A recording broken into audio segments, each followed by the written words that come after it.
Hello hi friend जय जगन्नाथ मुझे रिंकी प्रिया आपको स्वागत करुच्ची मोर एक फ्रेश मिनी ब्लॉग को आशा करुच्ची सांग मैंने भल थे मुझे भलर अच्छी ये सकाल सकाल पलैली दुकान क्षीर आने सकाल नुह सांग मैंने दिन 10टा है कि मत लगी सकाल तापर ये अदा रसुण पिज छेची गोटे चाह या नहीं आसते सांग मैंने एमती करें चाह बहुत खराब हो खाली अदा छेचिक पकेली से मजा करी सरी ये कड़ा वाला चाह तैयारी नहीं आसली पीवाई चाह बिस्किट सब खाई तापर पलैली ये रोसे बास करने जोर से मुझे लगी पड़ी कम कहीं बाबू जी डेरी होती पूजा करने कहीदे बहुत सुंदर से पूजा करते छात उपर पलि आसलु खरार ये खायापी 3 जन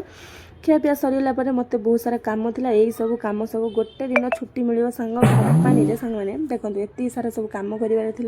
सरला मत बहुत जोर हालिया लगी मुझे पड़ी उठला बेलू संध्या 6:30 होता छात उपरक आसिक मटर धरिकी बसई खायापी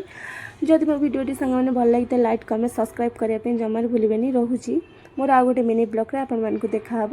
जय जगन्नाथ।